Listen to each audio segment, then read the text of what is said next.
वालिद बुजुर्गवार की तारीफें करेंगे तो आप मुझे बहुत अच्छे लगेंगे। फारूक रज़ा साहब के वालिद बुजुर्गवार की तारीफ, उनके अजदाद की तारीफ करेंगे तो आप लोगों को बहुत पसंद करेंगे। लेकिन जब आप इनके अजदाद की बुराइयां करने लगे, इनके खानवादे की बुराइयां करने लगे, इनके खानवादे की बातें बताने लगे तो अज़ीज़ाने गिरामी कहीं ना कहीं लोगों को तकलीफ हो ही जाती है। तो ये जिक्र हुसैन से लोगों को चिढ़ क्यों? क्या बात है, हुसैन का जिक्र मत मनाओ। इस जिक्र हुसैन से लोगों को चिढ़ क्यों है? चिढ़ किस बात कि हुसैन का नारा लगेगा, चिढ़ इस बात सैयदा का नाम आएगा, चिढ़ इस बात अली का नाम आएगा, चिढ़ इस बात या दीन मोहम्मदी के बारे में बताया जाएगा, चिढ़ इस बात, चिढ़ किस बात? अज़ीज़ाने गिरामी, इनको चिढ़ इस बात की नहीं है कि हुसैन का नाम किया जाएगा, इनको चिढ़ इस बात की है कि इनके बाप यजीद के बारे में हम खुलकर बताएंगे कि यजीद ऐसा था, उसकी औलादें उस वक्त हुसैन सामने आया था जिसका नाम यजीद था। आज यजीद की औलादें जब यजीद जिंदा नहीं तो अपने बाप की सुन्नत अपने बाप का अदा करने के लिए आज उसकी औलादें जिक्र हुसैन के सामने खड़ी हो गई है और उन्होंने ये कहती है कि हुसैन का नाम बदलेगा, गुमराह हो जाओगे। जिस तरह से उस दिन करबला के मैदान में जब हुसैन ने अपने नाना का नाम लिया तो उसने कहा मैं किसी मोहम्मद को नहीं जानता।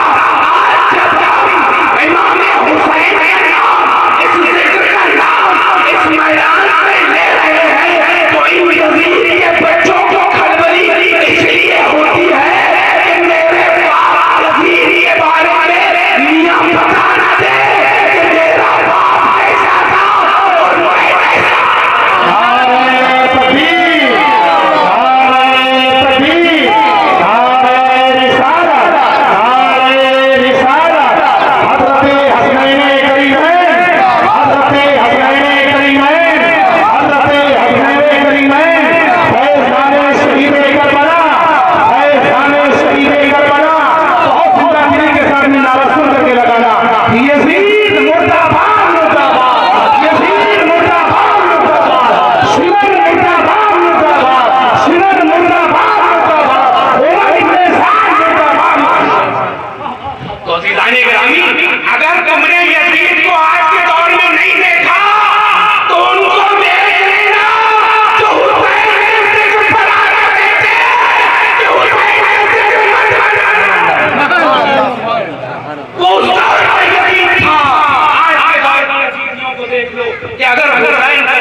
मुंह बिगड़ जाए तो देख लेना कि आज के दौर का यजीद है।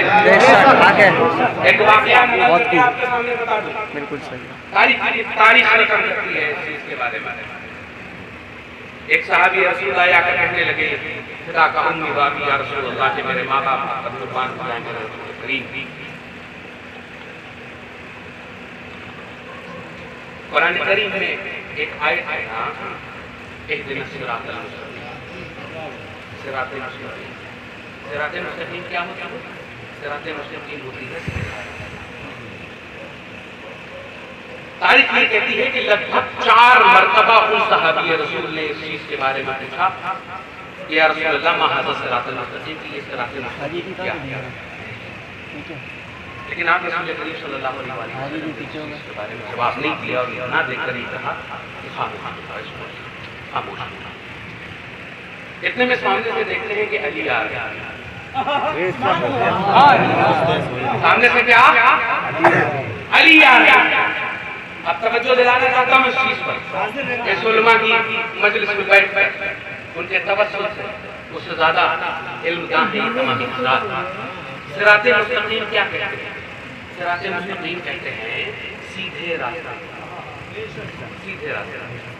अभी हम अगर उसको आसमान बता दें मेरे भाई, अगर यहाँ से बाहर आप राधे राधे रास्ते बाहर आप चले जाएंगे, सीधा रास्ता आप लेके जाएंगे तो आप कहाँ पहुँचेंगे? उससे आगे चले जाएंगे लखनऊ। लेकिन अगर बीच में कोई आदमी आ जाए तो कह दे कि कानपुर या लखनऊ जाने के लिए आप बाएं चले जाइए खेतों तो बीच एक नहर पड़ेगी, उस नहर को खा दिएगा, उसके बाद एक पेड़ आएगा, उस पेड़ को खा दिएगा, उसके बाद एक पहाड़ आएगा, पहाड़ को फिर कानपुर आप पहुंच जाएंगे। तो पहुंच पाएंगे? सीधा रास्ता क्या होगा? हाईवे का रास्ता जिस पर सरकारी निर्देशों के अनुसार ये लिखा हुआ है कि कानपुर 100 कुछ किलोमीटर दूर, ठीक है। लेकिन अगर हम आ जाएं, आपसे ये कहें कि कानपुर बाईं तरफ से जाओगे, एक खंती आएगी उसको कूदना, गाड़ी नीचे डालना, फिर नहर आएगी उसको कूदना, फिर उसके बाद एक पहाड़ आएगा, उस पहाड़ पे चढ़ना, फिर उसके बाद पेड़ आएगा, पेड़ पे चढ़ना, फिर उतरना, फिर आग का दरिया आएगा, फिर ये आएगा वो आएगा, उसके बाद तुम कानपुर पहुंचो। तो आप क्या कहेंगे? नहीं, आप क्यों? क्योंकि सीधा रास्ता तो सरकार ने हमें बताया है, सीधा रास्ता यहाँ से हाईवे का ये है कि आप कानपुर सीधा पहुंच जाओगे। आप क्यों बेवकूफी नहीं बातें करते? तो जवाब बिल्कुल आपका सही है। तो अब वो लोग जो एतराज आपके लिए कर रहे हैं कि हुसैन का जिक्र मत करो, हसन का जिक्र मत करो, अली का जिक्र मत करो, तो अब उनके लिए जवाब तारीखी वाकये से जवाब को आप सुनिएगा। 4 मरतबा सहाबी रसूल ने पूछा, माहाज़ा सिरातुल मुस्तकीम, कि ये सिरातुल मुस्तकीम क्या है? 4 मरतबा जवाब नहीं दिया। सामने से अली आ रहे थे। अब कहते हो सहाबी रसूल से, खड़े हो जाओ, क्या पूछ रहे हो? तो सहाबी रसूल कहते हैं कि माहाज़ा सिरातुल मुस्तकीम, कि ये सिरातुल मुस्तकीम क्या है? जैसे ही इरशाद फरमाया उस सहाबी रसूल ने, आप रसूल करीम ने हज़रत अली को बगल में बुलाया और कहा कि जो तुम पूछ रहे हो कि सिराते मुस्तकीम सीधा रास्ता क्या है, तो गवाह रहना, इन्ना हाज़ा सिरातुल मुस्तकीम, बेशक यही सिराते मुस्तकीम है, यही सीधा रास्ता है। बात यहीं पर खत्म नहीं होती, बात यहीं पर खत्म नहीं होती, अब शुरू होती। 4 मरतबा पूछा, जवाब नहीं दिया।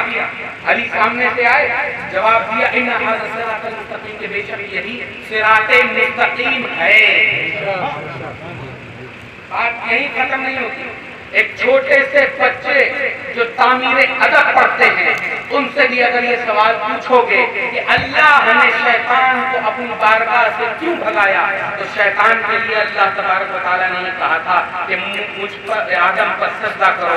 आदम ने सजदा न किया, आदम पर सजदा न किया, अल्लाह ने शैतान को भगा दिया। और जब वो भागा है, जब वो गया है, तो उसका सबसे पहला जुमला क्या था? उसका सबसे पहला जुमला क्या था?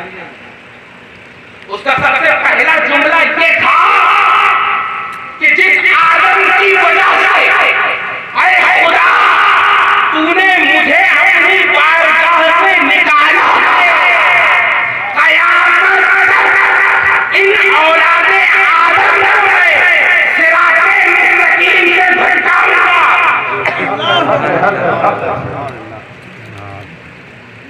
नहीं पहुंचा। एक तरफ अल्लाह के रसूल ने ये कहा कि बेशक यही सिराते मुस्तकीम है, और दूसरी तरफ कुछ लोगों के बड़े भाई ये कह रहे हैं कि मैं तेरे बंदों को सिराते मुस्तकीम से भटकाऊंगा।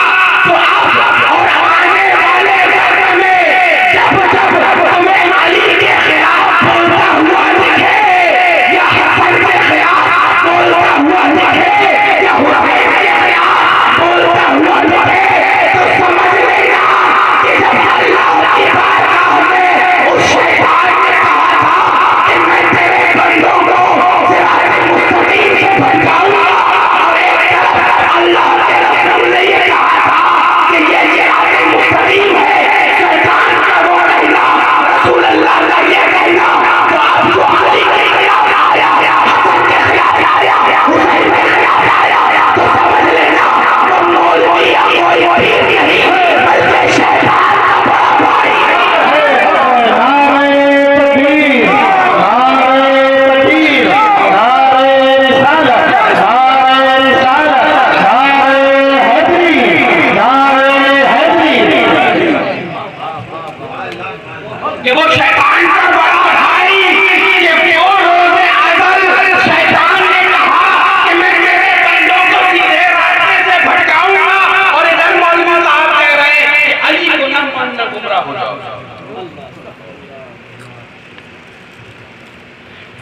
हमने अली को अली इसलिए माना कि मेरे नबी ने अली को अली माना। जैसा कि मेरे बिरादर अजगर ने कहा ना, दीवार काबा शक हो गई, दीवार काबा शक हो गई। कायनात में कौन सा माइकल कि जो खाने काबा में पैदा हुआ और मस्जिद में शहादत पाएगा। चुनना भी क्या है कि जो काबे में हो पैदा, शहादत पाए मस्जिद में, खुदा के घर का वो मालिक अली, वो बशर यूं भी है और यूं जाने का ये है अली, ये है हुसैन। आज कायनात हम आज मोहम्मद रसूलुल्लाह जो कलिमा पढ़ रहे हैं, ये हसन हुसैन का सदका है, ये कुर्बानी है अबू तालिब के घराने की, ये कुर्बानी है अली की औलादों की, ये कुर्बानी है सैयद कायनात। आज जिनके सदक़े में हम नमाजों को पढ़ते हैं, तिलावतें करते हैं, हम आज जिनके सदक़े में खा रहे हैं, पी रहे हैं। जाने ग्रामी, अगर घर कोई बच्चा, आप हर वो हो जाए, लेकिन घर का कोई बच्चा अगर भूखा रहे तो आपका क्या गुजारेगा? अज़ीज़ाने ग्रामी, मेरे रसूल ने 10-10 दिन वाक़ई थे, तब जाके इस्लाम को बनाया। आज फिरकों को छोड़िए, फिरकों में बैठे हुए, फिरकों को छोड़िए, हम पीरों में बैठे हुए, हम पीरों में बैठे हुए। मेरा पीर, मेरा वो पीर साहब की ऐसे पीर साहब कह रहे हैं नहीं जाती ये करो, कुरान नहीं पढ़ा तुमने जिसमें रसूल करीम सल्लल्लाहु अलैहि वसल्लम के अल्लाह ने ये इरशाद फरमाया और मेरे रसूल करीम ने ये बताया तमाम दुनिया को, फतस्मिउ हब्बिल्लाहि जमीअन वला तफररकू, ये कौम में मत बैठो।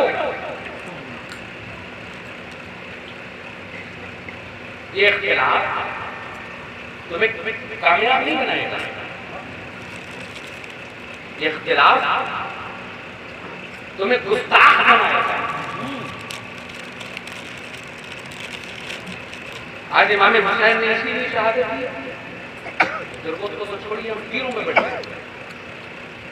नहीं, हमें बैठना नहीं है। यजीदियत मुत्तहिद होकर हम पर बार आ रही है, हमें मुत्तहिद होकर उनका जवाब देना है और ये बताना है कि हम 72 में अगर होते हैं तो 1.25 लाख भारी होते हैं। और ये हुसैनियत किसी के बाप की जागीर नहीं, एक आसान सी एक गुफ्तगू आप तमाम हज़रात के सामने बता दो। गुरु नानक, जिनको आप सिखों का गुरु मानते हैं, अपनी किताब गुरु का ज्ञान सफा नंबर 392 में लिखते हैं, 392 या 352 में लिखते हैं। एक शख्स आया और आकर कहने लगा कि ऐ गुरु, हुसैन कौन है, क्या मैं उनका गम मनाऊं या ना मनाऊं? मेरे दिल को करार आ जाए, मैं क्या करूं? तो आप गुरु नानक ने इरशाद फरमाया कि जाओ जाकर हुसैन का गम मनाओ। तो वो शिष्य ये कहता कि गुरु मैं कैसे गम मनाऊं हुसैन का, मैं कैसे गुफ्तगू करूं हुसैन का? हुसैन तो सिर्फ मुसलमानों के, हुसैन तो सिर्फ मुसलमानों के हैं। ये कौन कह रहा है? कोई मौलाना नहीं कह रहा, कोई मुल्ला मौलवी नहीं कह रहा, गुरु नानक देव जी कह रहे हैं कि अगर दिल को सुकून चाहते हो, अगर दिल में सुकून चाहते हो तो हुसैन का जिक्र करो। तो शिष्य ने ये कहा कि हुसैन तो मुसलमान हैं, हमसे क्या लेना देना? तो वो कहते हैं कि तुम मेरी बात नहीं मानी तो कहा, तो कहा जाओ जाकर अपनी बहन के साथ जिना करा। है ना गलत जुमला? एक तरफ गुरु ने कहा कि अगर दिल में सुकून चाहते हो तो जाकर जिक्र हुसैन करो, तो शीशी ने जवाब दिया हुसैन तो मुसलमानों के हैं, हमारा क्या लेना देना। तो कहने लगे अगर तुम मेरी इतनी बात मानते हो तो जाओ जाकर अपनी बहन के साथ जिना कर लो। तो कहता है कि मेरा दिल गवारा नहीं करता कि इतना घिनौना काम अपनी बहन के साथ कर लूं, मेरा ज़मीर गवारा नहीं करता कि ये गलत काम मैं अपनी बहन के साथ कर लूं। तो गुरु नानक आज पकड़ते हैं, पकड़ कर ये कहते हैं रुको रुको, अभी तुमने जो लफ्ज़ इस्तेमाल किया कि मेरा ज़मीर गवारा नहीं करता कि मैं अपनी बहन के साथ ये गलत काम कर लूं, अरे जिस ज़मीर ने अभी तुम्हें रोका है उस ज़मीर का नाम हुसैन है। मुसलमानों की जागीर नहीं, बल्कि जिसके दिल में ज़मीर जिंदा हुसैन है, हम उसके दिल में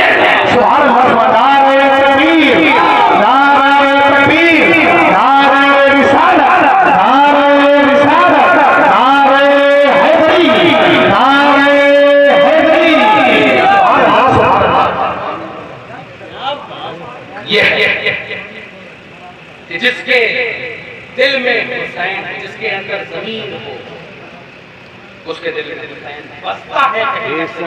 क्योंकि ज़मीर का नाम हुसैन है जो तुम्हें अच्छाइयों के पास बुलाता है और बुराइयों से दूर रखता है, उसका नाम हुसैन है। तो हुसैन किसी के बाप की कटौती का नाम नहीं, बल्कि हर उस शख्स का नाम हुसैनियत हो, हर उस शख्स के दिल में हुसैनियत है जिसके दिल में ज़मीर जिंदा है। तो हुसैन के नाम में फिरकों में मत बटो, हुसैन के नाम पे मुत्तहिद होकर यजीदियत के खिलाफ लड़ो।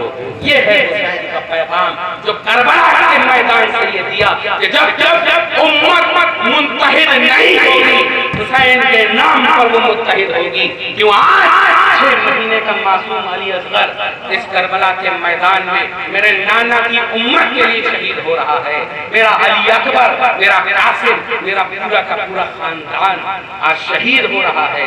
तो आज मेरा नाम काफी होना चाहिए इस उम्मत मुस्लिमा के इत्तेहाद के लिए। ये है हुसैन का पैगाम, इसको आम करो। ये मत देखो कि सामने वाला कौन है, उसको बताओ कि करबला के मैदान में क्या हुआ था। ये है हुसैन, ये है हुसैन का दर्द जो कायनात में देना है, इस पूरी कायनात को देना है, बताना ये है कि हुसैन के साथ क्या क्या। ये तो गिरामी मेरी पहली गुफ्तगू। अब दूसरी गुफ्तगू पे आते हैं। आप तमाम हज़रात नमाज तो पढ़ते ही होंगे, पढ़ते हैं? क्यों पढ़ते हैं? पढ़नी चाहिए या नहीं पढ़नी चाहिए? हाथ उठा के बताओ, पढ़नी चाहिए? क्यों पढ़नी चाहिए? नबी की सुन्नत, नबी की सुन्नत ये तो है ही नबी की सुन्नत, लेकिन कुरान करीम में जिक्र है उसके लिए फर्ज करार है। फर्ज है ना, नमाज फर्ज है, कुरान करीम में नाजिल हुआ इसीलिए फर्ज है ना। ज़कात क्यों देते हो? देनी चाहिए, देनी चाहिए ज़कात। क्यों देते हो? क्योंकि अल्लाह ने कहा, मेरे रसूल ने बताया। हज क्यों करते हो? इसलिए ना कि अल्लाह ने कहा, मेरे रसूल ने करके बताया। अल्लाह अल्लाह क्यों मानते हो? कि अल्लाह के लिए हमारे रसूल ने बताया कि वल्लाहु अहद, कि वो अल्लाह एक है, वल्लाहु मालिकुल अर्ज़ वस समावात। मेरे रसूल ने बताया, हमने उसे माना। अगर तुम्हारा रसूल तुमसे कुछ मांगे तो तुम दोगे?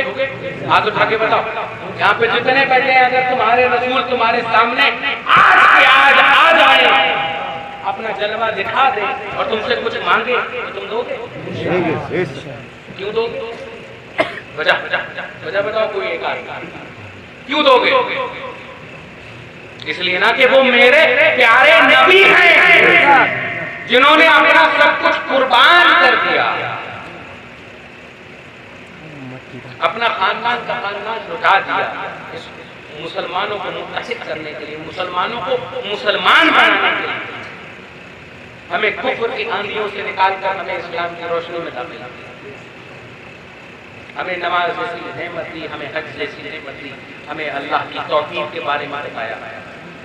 अज़ीज़ान गिरामी, तो बेशक ना आपका ईमान है ना कि मेरे रसूल ने बताया कि नमाज फर्ज, तो हम नमाज पढ़ते हैं। मेरे रसूल ने बताया कि रोज़ा फर्ज है, तो हम रोज़ा रखते हैं। मेरे रसूल ने बताया कि ज़कात फर्ज है, इसलिए हम देते हैं। ये बताया कि हर साहिब निसाब पर हज जरूरी है, तो हम हज देते हैं। हर एक के लिए फर्ज करार दिया कि तुम अल्लाह की वहदानियत को मानो, तो हम अल्लाह को एक मानते हैं, उसकी परस्तिश करते हैं, उसी की पूजा करते हैं। तो अज़ीज़ान गिरामी, जब रसूल करीम ने क्या सिर्फ यही 5 चीजें तुम्हें बताई कि जिसको आप फॉलो करते जाते हैं, और कुछ नहीं था, और कुछ भी था ना। और इन सब चीजों की फर्जियत इस वजह से हो जाती है, जरूरी हो जाती है और अहम हो जाती है, वजह ये कही जाती है क्योंकि ये कुरान नहीं है, इसकी जिद्दी कहीं साबित नहीं होती।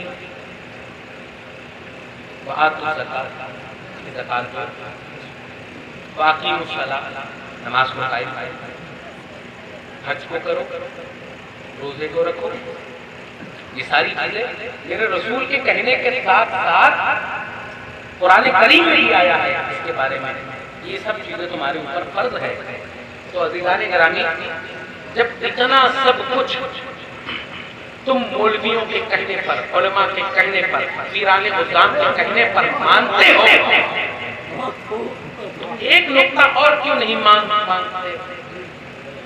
एक नुक्ता और क्यों नहीं समझते कि मैंने कुरान करीम की आयत पढ़ी थी, बिस्मिल्लाहिर्रहमानिर्रहीम, कुल ला अस्अलुकुम अलैहि अजरन इल्लल मुवद्दता फिल कुर्बा। उलमा के सर पर कुरान रखकर पूछो कि कुरान में जो चीज नाजिल हो जाए वो फर्ज होती है या नहीं?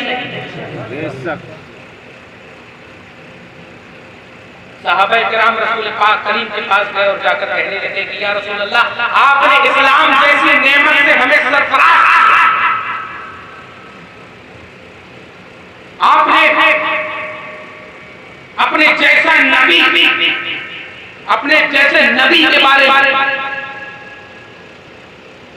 हमें बताया, आप अल्लाह की ज़ात हमें आशिना कराया, आपने कुरान जैसी नेमतें हमें दी, आपने नमाज जैसी नेमतें हमें दी, आपने कुफ्र के अंधेरे से निकाल इस्लाम की रोशनी में दाखिल किया। या रसूल अल्लाह, इसके बदले में आप कहिए तो हम आपको सजदा कराएंगे। ये उस वक्त का दौर था कि जब किसी को सब कुछ देना होता था तो लोग सजदा कर लिया करते। तो आप रसूल करीम खामोश रहे, इतने में जिब्रील अमीन आते हैं और आकर कहते हैं, वो तो मैं बाद में बताऊंगा, सबसे पहले आपसे पूछना चाहता हूँ कि आपके घर एक मजदूर कोई काम करे तो उसकी सैलरी, उसकी जो तनख्वाह होगी वो फौरी अदा करोगे ना? नहीं अदा किया तो क्या कहलाओगे? गासिब, गसब करने वाला, लूटने वाला, यही कहलाओगे ना? गासिब, गसब करने वाला, किसी का हक मारने वाला। उसकी उजरत अगर तुम नहीं दोगे तो गासिब कहलाओगे ना? तो अब कुरान में क्या कहा गया? कुल ला अस्अलुकुम अलैहि अजरन। इसका आसान लफ्ज़ों में तर्जुमा करके मैं आपको बता दूं कि और वो लोग जो तुमसे अजरे रिसालत तलब करते हैं यानी रिसालत की उजरत तलब करते हैं कि रसूलुल्लाह ने हमें अपनी जात से आशना करवाया, अल्लाह से रूशनास करवाया, कुरान जैसी नेमत दी, इस्लाम जैसी नेमत दी, नमाज जैसी नेमत दी, हज जैसी नेमत दी, हमें इस्लाम में दाखिल किया।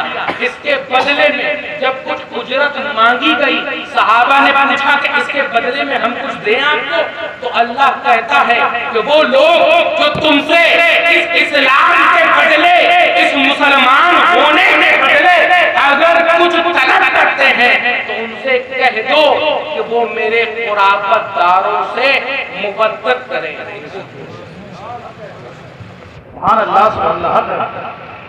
अब इस मजमे में से सुभान अल्लाह कह तो दिया बहुत लोगों ने, लेकिन समझ कुछ नहीं आया कि रसूलुल्लाह ने क्या कहा और मेरे कुराबतदारों से मुबद्दत। इसीलिए हम फिर आसान लफ्जों में एकदम बच्चों की तरह आपको समझाते हैं कि आपकी बुद्धि में थोड़ा कम आता है। बुद्धि में कम क्या आता है? बुद्धि में कम ऐसे आता है कि मैंने आपको एक मिसाल दी सबसे पहले कि अगर आप अपने घर के किसी मजदूर को अगर उसकी सैलरी, उसकी तनख्वाह वापस नहीं करते तो आप क्या कहलाएंगे? गासिब, लूटने वाले। क्या उसको आसान लफ्जों में न कहते हुए उसको अरबी के या उर्दू के टेढ़े मेढ़े लफ्जों में आपको सामने में रख दूं तो उसको कहेंगे उजरत। उस मजदूर की मजदूरी को कहेंगे उजरत। अब कुरान के इस जुमले की तरफ नजर करिए। जब आप नजर करेंगे इसकी तरफ, और कुरान में क्या कहा गया? कुल्ला अस्अलुकुम अलैहि अजरन। और रसूल की रिसालत के बदले में अगर कोई कुछ देना चाहता है तो वो मेरे कुराबतदारों से मुबद्दत करे। कुराबतदारों के बारे में भी आपको बता दूं कि मेरा बेटा मेरा कुराबतदार है, मेरा भतीजा मेरा कुराबतदार है, मेरा भाई मेरा कुराबतदार है, मेरा भांजा मेरा कुराबतदार है। तो अब रसूल की औलाद कौन है? रसूल की औलाद है फातिमा, उनकी औलाद है हसन और हुसैन, उनकी औलाद है तमाम ये अहले बैत अलैहिमुस्सलाम, और उनकी औलाद इस कायनात में सादात है। तो क्या कहा गया कि अगर तुम रसूल की रिसालत के बदले में कुछ उजरत देना चाहते हो तो मेरे कुराबतदारों से यानी आले नबी औलाद अली से मुबद्दत करो तो तुम रसूल की रिसालत की उजरत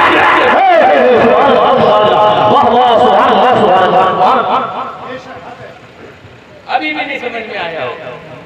अब और आसान करके कहते हैं।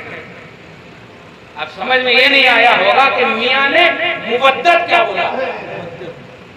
अज़ीज़ाने गिरामी, इश्क तो आपने बहुत सुना होगा, मोहब्बत भी बहुत सुना होगा, उल्फियत भी बहुत सुना होगा। मुबद्दत क्या चीज़ है? ये कुरान में कहा गया कि मेरे कुराबतदारों से, मेरी फैमिली से, मेरे संबंधियों से, मेरे खानदान वालों से मुबद्दत करो। तो अब मुबद्दत क्या चीज़ है? अब कोई अगर ये कहेंगे भैया मुबद्दत तो उनका नाम मतलब तो करे तो करेगा, मोहब्बत का होता तो मोहब्बत, उनसियत का होता तो उनसियत कर लो। मुबद्दत चाहे तो क्या करें? कुछ दुआ तावीज़ करनी होती है या कुछ हकूक होती है। मुबद्दत क्या होता है? ये कोई नजर फातिहा होती है तो उसी में आ गए। मुबद्दत क्या है? इमाम अली मकाम की बारगाह में करवा देना मुबद्दत नहीं। उनसियत मैं आपके मन के मुआफ़िक़त गुफ्तगू कर रहा हूँ, ये उनसियत है पहली स्टेज है। मैं आपके मन के खिलाफ गुफ्तगू करने लगा, आपकी उनसियत मुझसे खत्म हो गई। मुबद्दत इसको नहीं कहते, उनसियत को नहीं कहते। जिस तरीके से मैं आपके मिजाज के खिलाफ गुफ्तगू करने लगूं, उनसियत खत्म हो जाए तो जो चीज खत्म हो जाए अहले बैत से वो नहीं करेंगे, अली से वो नहीं करेंगे, हसन से वो नहीं करेंगे, हुसैन से वो नहीं करेंगे, आले नबी और अली से वो नहीं करना। जो चीज खत्म हो जाए तो आगे की स्टेज क्या, आगे की स्टेज मैंने बताया मोहब्बत। मोहब्बत क्या, ये जो फूल है इसको अगर तोड़ोगे तो इसके अंदर खुशबू आ रही है, अगर इसको सुखा दोगे या किसी अतर फरोश को दे दोगे, अत्तार को दे दोगे, तो इसके अंदर से केमिकल डालकर इसकी खुशबू को फूल से अलग कर देगा। तो अब इस फूल को खुशबू से उनसियत नहीं है, इस फूल को खुशबू से मोहब्बत है। ये जब चाहेगा अतर फरोश जुदा कर देगा, खत्म हो जाएगी एक दूसरे से। तो अहले बैत से, आले नबी औलाद अली से उनसियत मत करना कि वो जुदा हो सकती है, मोहब्बत मत करना कि वो खत्म हो सकती है। तो अब क्या करना, अब आखिरी स्टेज तो हमने यही सुनी है मियां, इश्क करना।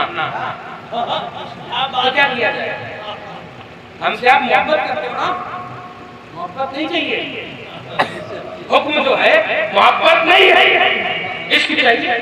चलो इश्क की भी तारीफ कर लो। सरकार निजामुद्दीन औलिया को अमीर खुसरो से इश्क था।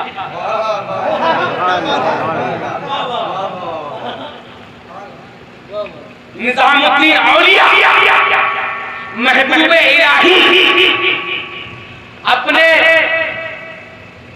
आखिरी वक्त तशरीफ फरमा खुसरो आए और अपने मुर्शिद के कदम नाम को पकड़ा, पकड़ कर एक शेर कहा कि गोरी सोबे सेज पर मुख पर धर के केस, चल खुसरो घर आपने सांझ कर चबूदे। क्या हुआ, रूह परवाज आ गई अमीर खुसरो की, अपने पीरों मुर्शिद की मोहब्बत में, उनके इश्क में। जब कहा अपने जिस्म से रूह को अलग कर दिया। सुभान अल्लाह, सुभान अल्लाह। ये तो थी मोहब्बत, ये तो थी इश्क की तारीफ। अपने मुर्शिद से, अपने मुरीद के लिए एक मुरीद का इश्क, अपने मुर्शिद से।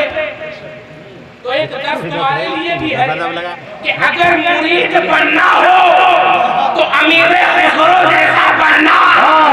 क्या कहने, सुभान अल्लाह, सुभान अल्लाह, इंशाअल्लाह। कि कदमे नाज पकड़ कर कह दिया कि गोरी सोवे सेज पर मुख पर धर के चल खुसरो घर आपने सांझ बनी चबूदेर। और खुसरो चल दिए निजामुद्दीन औलिया के साथ खुदा की बारगाह में। कि फर्को बेकरारी ये है कि निजामुद्दीन औलिया खुसरो के करते और खुसरो निजामुद्दीन औलिया के ये है इश्क। पीर से एक मुरीद का जब चाहा था, लेकिन ये तो पीर और मुरीद का रिश्ता है। अरे आले नबी औलादे अली का एक मुसलमान से क्या रिश्ता होना चाहिए। अब सुनिए, उनसियत खत्म हो सकती है, जुदा हो सकती है। आले नबी से उनसियत नहीं करना, मोहब्बत खत्म हो सकती है। आले नबी से मोहब्बत मत करना, इश्क जुदा हो सकता है। आले नबी औलादे अली से इश्क मत करना। करना तो क्या करना, करना मुबद्दत करना। तो उनसियत के बारे में बता दिया कि खत्म हो सकता है, जुदा हो सकता है, मोहब्बत जुदा हो सकती है, इश्क जुदा हो सकता है। मुबद्दत क्या है, तो आसान लफ्जों में ये सुन लो कि मछली को पानी से उनसियत नहीं है, मोहब्बत नहीं है, इश्क नहीं है।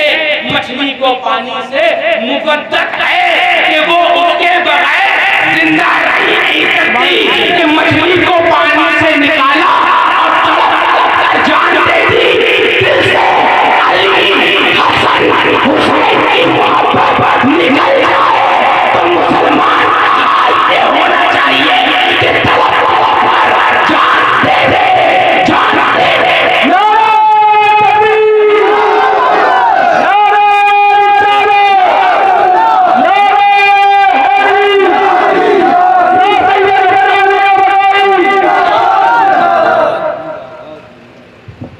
सैयद वली गुलाम या साकिबला, हुजूर सैयद वली गुलाम या साकिबला, हुजूर सैयद हसनैन मियां साकिबला, हुजूर सैयद हसन मियां साकिबला, फैज़ाने सफीउर शरीफ, फैज़ाने सफीउर शरीफ जिंदाबाद।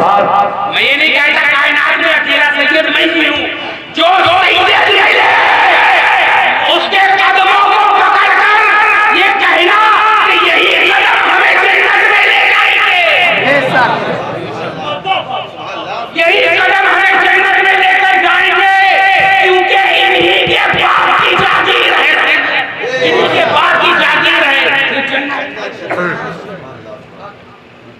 हमसे लड़ लोगे तो मेरे बाप के घर में जा पाओगे? हरगिज़ नहीं। तो अजीज़ान गिरामी, कदम नाज़ और कहो कि यही कदम है, जितना धिक्कारे उनके पास जाओ और जाकर पकड़ कर कदम कहो कि यही कदम है जो लेके जाएंगे। इसी को बरेलवी ने अपने आसान शेरों में कहा है ना। लोग उलमा यही कहते हैं ना, दावा है ये, इस कायनात के उलमा का दावा है कि फाज़िल बरेलवी का कोई भी शेर कुरान और सुन्नत के खिलाफ नहीं होगा। तो आओ देखो फाज़िल बरेलवी क्या कह रहे हैं कि तेरी नस्ल पाक में है बच्चा बच्चा नूर का, तू है ऐने नूर तेरा सब घराना नूर का। अज़ीज़ान गिरामी, अगर आपको देखना था तो आप फाज़िल बरेलवी से इस शेर का एतराज कर लेते, इस शेर पर एतराज कर लेते। क्या है आला हज़रत, आपने ये क्यों लिखा कि तेरी नस्ल पाक में है बच्चा बच्चा नूर का? बल्कि आपको लिखना चाहिए था जिसकी इतनी बड़ी दाढ़ी हो वो है नूर का, जिसके बड़ी बड़ी ज़ुल्फ़ें हो वो है नूर का, जो अबा पहने वो है नूर का, जो 5 वक्त की नमाजें पढ़े वो है नूर का, जो आपकी मुआशियत के बारे में गुफ्तगू करे वो है नूर का, या जो इस कायनात की तमाम गुफ्तगू के बारे में जो आपकी मर्जी के मुआफ़िक़त में बोले वो है नूर का, जो कुर्ता पैजामा पहने वो है नूर का, जिसके हाथों में एक अंगूठी हो वो है नूर का। बहुत से ही एतराज़ किए जाते हैं ना कि हम उनको नहीं मानते तो ये सैयद नहीं हो सकते। तो फाज़िल बरेलवी के खुद के शेर की तरफ गौर करो और गौर करके देखो कि उन्होंने क्या कहा कि तेरी नस्ल पाक में है बच्चा बच्चा नूर का। अगर एतराज़ करना था तो फाज़िल बरेलवी को एतराज करते हुए ये कह देना चाहिए था कि तेरी नस्ल पाक में है बड़ी दाढ़ी वाला नूर का, जिसकी बड़ी ज़ुल्फ़ें हो वो है नूर का, जो इबा पहने वो है नूर का, जो कुर्ता पहने वो है नूर का, जो आलिम हो वो है नूर का, जो हाफिज हो वो है नूर का। बल्कि क्या कहा कि तेरी नस्ल पाक में है बच्चा बच्चा नूर का, कि हर बच्चे को जवान होना पड़ता है, हर बच्चे को बूढ़ा होना पड़ता है। अगर ये कह देते कि जवान है नूर का तो जो बच्चे थे वो छूट जाते, जो बूढ़े थे वो छूट जाते। अगर कह देते कि बूढ़ा नूर का तो जवान और बच्चे छूट जाते। तो ये क्या कहा कि तेरी नस्ल पाक में है बच्चा बच्चा नूर का, तो बच्चे में जवान भी आ गया, बूढ़ा भी आ गया, बगैर दाढ़ी वाला भी आ गया, बादाढ़ी वाला भी आ गया, पहनने वाला भी आ गया, टोपी लगाने वाला भी आ गया, बगैर टोपी पहनने वाला भी आ गया। हर वो जो औलादे नबी कहता है वो इस नस्ल में आ गया। वजह ये कि फाज़िल बरेलवी ने ये कहा कि तेरी नस्ल पाक में है बच्चा बच्चा तू है ऐने नूर तेरा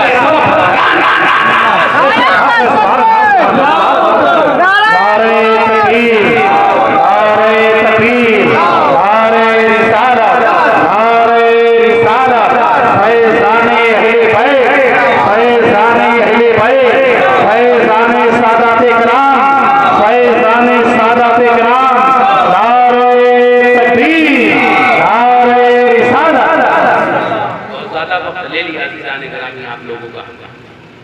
अपनी गुफ्तगू के आखिरी बात में हम दाखिल होते हैं। अज़ीज़ान गिरामी, हम ये करबला का वाक़यात आपको क्यों बताते हैं हर साल ये क्यों है?